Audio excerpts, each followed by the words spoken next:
اللہ علیہ وسلم امن کیا ہے، خیر اور سلامتی کیا ہے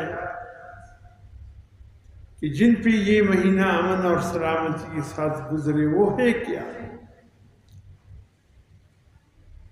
اس کی تشریح ایک اور حدیث میں حضور صلی اللہ علیہ وسلم نے کچھ اس انداز سے فرمایا الصوم جنہ، یہ روزہ ڈال ہے جب تک اس کو پاڑ نہ ڈالے کوئی۔ صحابہ نے عرض کیا یا رسول اللہ صلی اللہ علیہ وسلم روزہ کس چیز سے پھٹ جاتا؟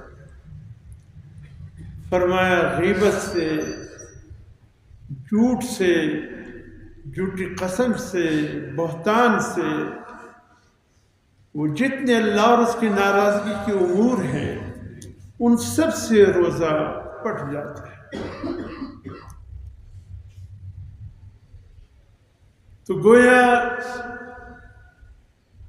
امن، سلامتی، خیرخواہی اس چیز کا نام ٹھہر گیا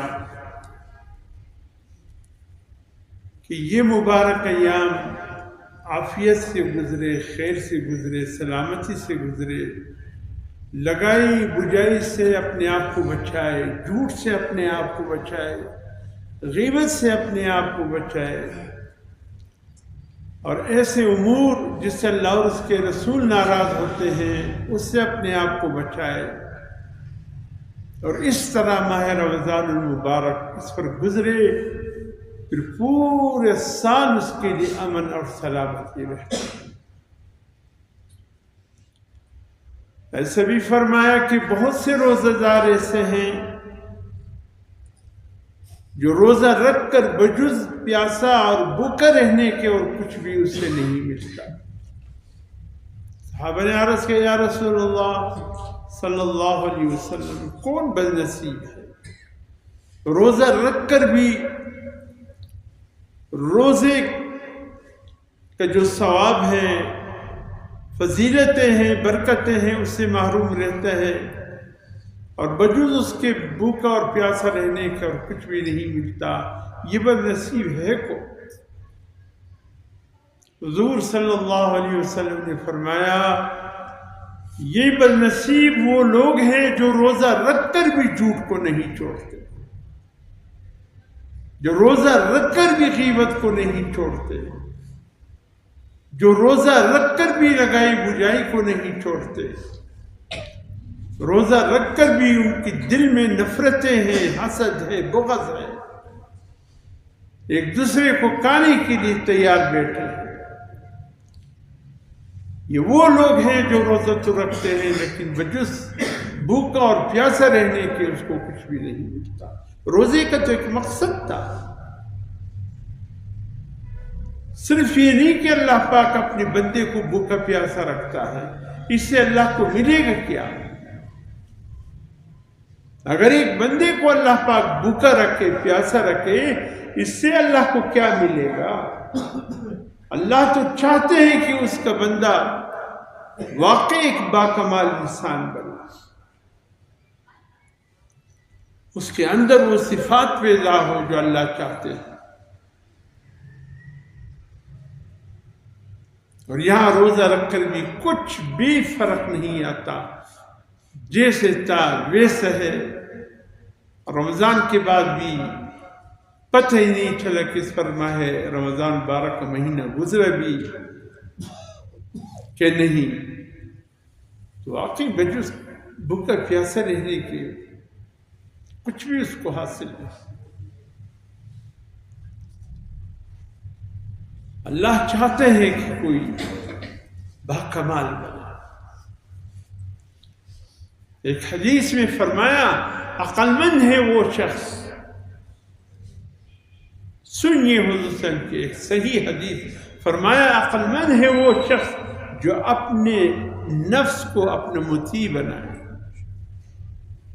اور اپنے عملی جدوجہد کو آخرت کے لیے خاص کرے، اس کی کوشش آخرت کی کمائی کے لیے ہو، اس کی محنت آخرت کی کمائی کے لیے ہو۔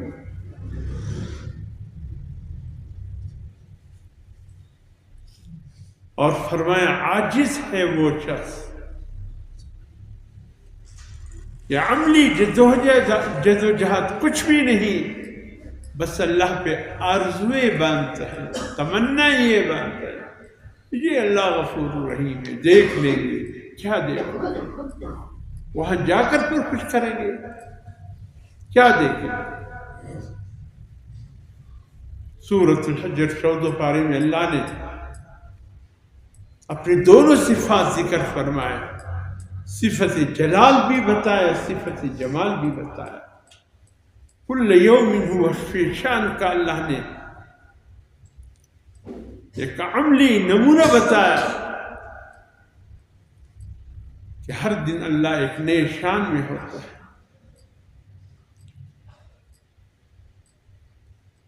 سورۃ الحجر میں اللہ کیا فرماتے، نبئ عبادی انی انا الغفور الرحیم، میرے گناہگار بندوں سے کہہ دو کہ میرے بندو اللہ بہت مہربان ہے۔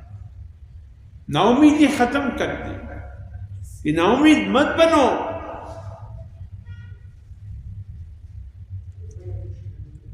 طلبگار بن کر آؤ، امید اللہ کے سامنے ایک اچھی امید کے ساتھ آؤ، یعنی کہ یہ کہ کوئی گناہ سرزد ہو جائے۔ وہ سورۃ فرقان 19ویں پارے کے 4 رکوع میں اللہ پاک نے وعباد الرحمن الذین یمشون علی الارض ہونا، اس رکوع میں اللہ نے اپنے نیک بندوں کی صفات ذکر فرمائی۔ اور جانتے ہو یہ آیتیں جو نازل ہوئی ہیں، یہ پورا رکوع جو نازل ہوا ہے، یہ کس کی شان میں نازل ہوا؟ اللہ، رونگٹے کھڑے ہو جاتے اللہ کے دریا دلی کو دیکھ کر، اللہ پاک کے رحم دلی کو دیکھ کر کہ کتنے مہربان ہے اللہ اپنے بندوں پہ، اپنے گناہگار بندوں پہ کتنا مہربان ہے۔ بندے آئے تو صحیح،